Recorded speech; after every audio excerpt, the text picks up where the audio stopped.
4 new heroes are now available in the massive new test server update, including the brand new mage Wang Wei. We also have the Flowborn Mage and Umbrosa reworks, a permanent new active item that literally makes you invisible, a reworked point draw system that makes getting honor crystals much cheaper, brand new role-based seasonal spells, a battle royale game mode, and so much more. Hey everyone, the test server of Honor of Kings just received a massive update today, and it is easily one of the biggest previews we have gotten for the upcoming Season 16 update.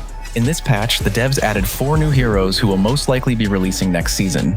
On top of that, we have major hero reworks, new skill mechanics, a permanent stealth item, a reworked point draw system, new game modes, UI updates, and a whole lot more. In today's video, I'm going to show you everything in this test server update. So before we jump in, make sure you hit the subscribe button and like this video. Without further ado, let's get started. Let's start with the first new hero, Wang Wei, who is officially arriving in next season's update. This is actually a very surprising release because he was recently announced for the Chinese test server, and usually, heroes drop on the main Chinese server first before coming over to global.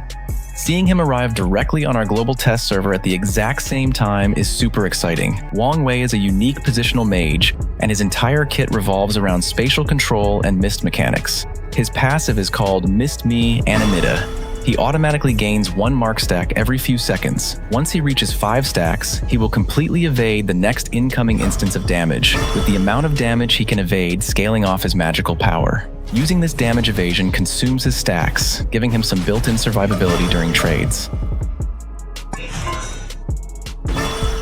His first skill is called Silent Mountain. Wang Wei creates a mountain zone at a target location that deals magic damage and slows enemies inside.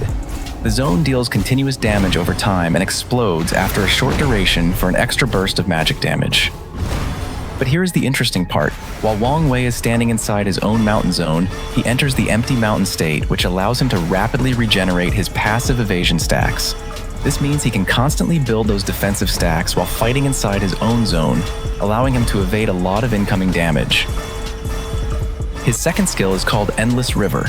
He fires a stream of water forward that deals magic damage and knocks enemies back. The stream then splits into smaller currents that automatically chase nearby enemies and slow them.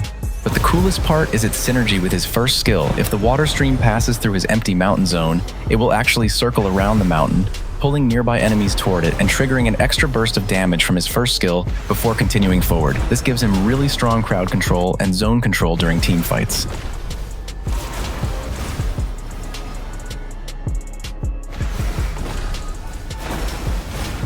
Finally, his ultimate is called Expansive Mind, and this is where he gets some crazy mobility. Wang Wei transforms into a wand and freely flies around the map for a short duration, dealing damage to any enemies he passes through.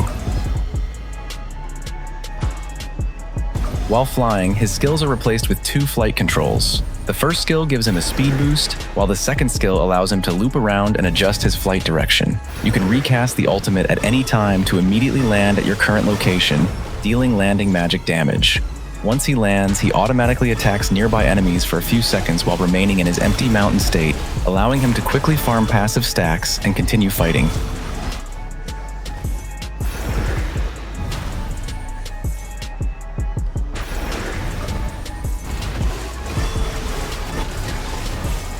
Next up, we have Dunshan, and his kit is packed with some of the most unique shield and defensive mechanics in the entire game. His passive is called Moving Mountain, which causes his basic attacks to deal extra physical damage that scales off his extra max health. When his first skill shield is active, his basic attacks turn into charged, ranged area of effect attacks that slow enemies.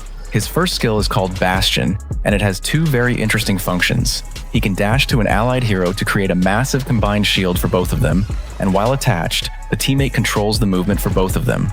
Alternatively, he can merge directly into a friendly turret, becoming completely untargetable while continuously healing himself, repairing the turret's health, and giving the turret a shield. His second skill is called Collision Course. Dunshan charges forward, grabs the first enemy hero he hits, and flips them and surrounding enemies over his shoulder, stunning them when they land. If you use this while his first skill shield is active, instead of flipping them behind him, it knocks back everyone along his charging path. Finally, his ultimate is called All Shield. He deploys a giant shield and slams the ground, gaining brief crowd control immunity while dealing damage, knocking enemies back, and slowing them. The shield then pushes forward, knocking enemies into the air while physically blocking and knocking down incoming enemy projectiles. Overall, Dunshan looks like a very strong defensive tank with unique shielding, protection, and crowd control abilities that can make him a huge threat in team fights. Now let's look at the new Flowborn roles, starting with Flowborn Support. Their passive is called Flow of the World, which lets them select a stat boost at the base to gain bonus health, magic power, movement speed, or cooldown reduction. Spending one flow stack enhances their next basic attack into a sound wave that bounces between targets, dealing magic damage to enemies or healing teammates if it bounces to them. Their first skill is called Convergence, which releases flow to deal magic damage and knock back nearby enemies while healing Flowborn and generating flow stacks. The more allies or minions around you, the more health you recover and the more stacks you gain. It also reduces the cooldowns of your other skills, just like the other Flowborn roles.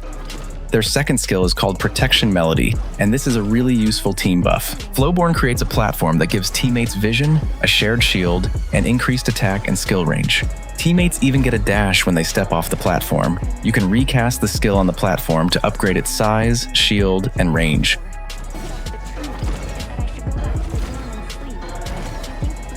Their ultimate is called Lingering Melody. Flowborn gains a movement speed burst and fires continuous sound waves that deal damage to enemies, heal allies, and actually bounce off walls to create extra sound waves. You can also spend flow stacks to cast a second ultimate simultaneously.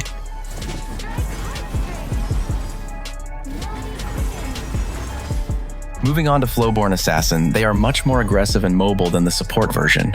Their passive grants physical attack at spawn, along with a choice of bonus health, extra attack power, physical pierce, or cooldown reduction. Spending a flow stack enhances their basic attack to deal magic damage with bonus damage that scales off the target's max health. Their first skill, Convergence, functions similarly to the support version by knocking back enemies, healing Flowborn, generating flow stacks, and reducing skill cooldowns based on nearby allies and minions. Their second skill is called Claw Flurry, where Flowborn dashes forward, restores health, and rapidly slashes nearby enemies. The final hit pulls enemies inward, and cycling through skill casts grants special effects like Cutthroat, which deals execution damage based on the enemy's missing health. Finally, their ultimate is Mortal Talons. Flowborn gains crowd control immunity as he dashes forward with twin claws, dealing physical damage along his path and delivering a heavy knockback strike at his destination. Just like his second skill, you can spend flow stacks to double cast his ultimate, giving him even more mobility and burst potential. Now let's talk about the major hero reworks in this update, starting with the Shadow Warrior, Umbrosa. Her rework is a major rebalance to her damage and mobility, shifting a lot of her power out of her ultimate and putting it straight into her basic skills, so she is no longer completely reliant on her ultimate to deal damage. Her passive basic attacks received an adjustment to make her 3-hit combo much more consistent in the early game. While the physical attack scaling was slightly lowered, her base damage was made much more reliable. Her first skill got a major mechanical overhaul. Instead of its old effect, she now fires 6 feather blades around her that can mark multiple nearby enemies. While it no longer slows enemies, the individual blade strikes deal solid damage and give her a flat movement speed boost that gradually decays, allowing her to stick to targets much more easily. Her second skill receives some really good quality of life changes. The flight speed of her blades now scales directly with her attack speed, making her combos feel much more fluid. Even better, whenever she is not in her ultimate state, the final hit of her flying blades deals extra bonus damage. They also buffed her health recovery and the damage from detonating her passive marks, making her trades during regular skirmishes hit significantly harder. Her ultimate has also been simplified. It no longer grants those passive extra projectiles or basic attack buffs like before. Instead, it grants a massive flat movement speed boost while active. Overall, this rework makes Umbrosa much less reliant on holding her ultimate, giving her more burst and mobility during regular short fights. Next up is the Flowborn Mage rework, which focuses on smoothing out their gameplay while heavily improving their wave clear and harassment. Their passive enhanced basic attack has been upgraded into a continuous transmission mechanic. Instead of a single hit, the enhanced attack now automatically bounces and spreads magic damage to nearby enemies up to 3 times, giving them extremely fast wave clear in the early game. Their second skill received a major mechanical update. It can now actually be cast while moving. This drastically improves their kiting and makes trading in lane much safer.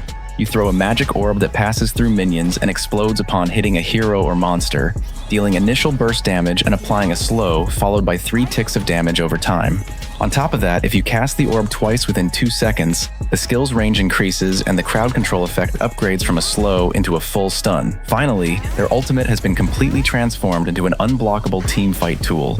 The beam is no longer blocked by the first enemy hero it hits. Upon formation, it delivers an initial burst of magic damage and a slow while pulling surrounding enemies toward the center. The beam then continues to strike, dealing heavy continuous magic damage to everyone caught inside the area. Overall, this rework makes Flowborn Mage much stronger in late-game teamfights.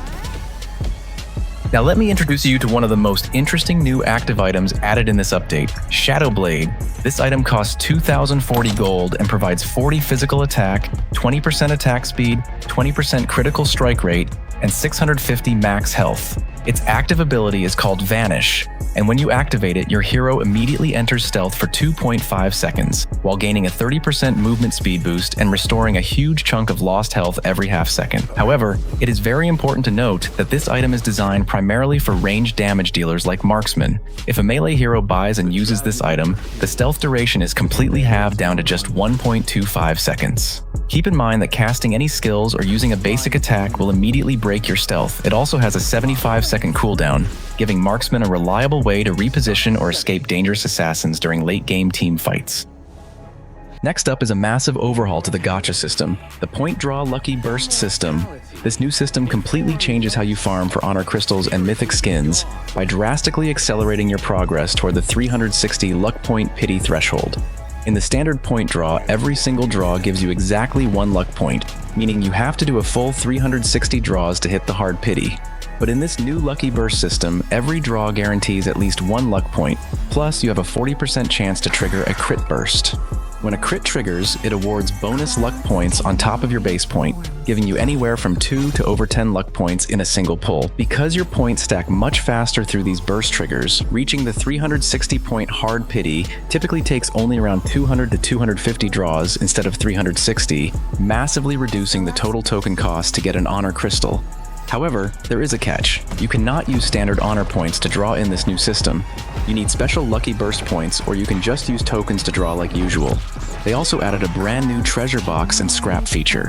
Whenever you pull rewards, you can choose to claim them, or scrap them, and convert them into draw fragments. You can then take these draw fragments to a new section in the honor shop called Honor Fragments, where you can redeem extra exclusive rewards. And of course, keep in mind that this is currently on the test server, so the exact rates, rewards, and mechanics can still change before the official release. Now let's look at a brand new temporary spell coming in the new season, Flow State. This battle spell has a 100-second cooldown and features a universal core effect. Activating it immediately reduces the current cooldown of all your skills by 50%. On top of that, it grants a unique additional active ability depending on your hero's specific role. For marksmen, it summons a flow-heavy crossbow that shoots 3 times, dealing physical damage and knocking back the enemy on the first hit. For mages, it summons a flow artifact toward the target, dealing continuous magic damage and applying a 30% slow for 2 seconds. For fighters, it summons a flow-heavy shield over the target area, dealing physical damage and launching enemies into the air for a 0.5-second knockup. For supports, it summons a flow zither that fires 8 sound waves to heal allies or damage enemies, while also healing yourself. And for assassins, it conjures flow twin claws to dash straight at a target hero, dealing physical damage along the path and delivering an execution strike of true damage equal to 16% of their lost health. This spell is definitely going to create some interesting playmaking moments in team fights. Now let's check out the new game modes added in this update. First up is Fated 3 Beta, which is basically a battle royale mode played in duos. There are 3 teams of 2 players, making 6 players in total. You defeat monsters around the map to earn points, gold, and experience to level up your hero. A shrinking safe zone circle will force teams together, and taking damage outside the ring is lethal. The last duo standing wins the match, making it a really fun casual mode to play with a friend. The second mode is a fast-paced 2 vs 2 single-lane mode that incorporates the Superflow talent system, allowing you to pick 4 unique talents during the fight. They also introduced a great new social feature for your profile. You can now actually upload custom photos directly from your phone gallery to showcase on your profile page, and you can upload multiple pictures to create your own gallery. Just make sure you are careful about what you upload because the developers will be actively reviewing every photo. The consignment market also received a sleek new UI redesign. They organized the layout into clean, separate sections for items, skins, and accessories, making it much easier to browse.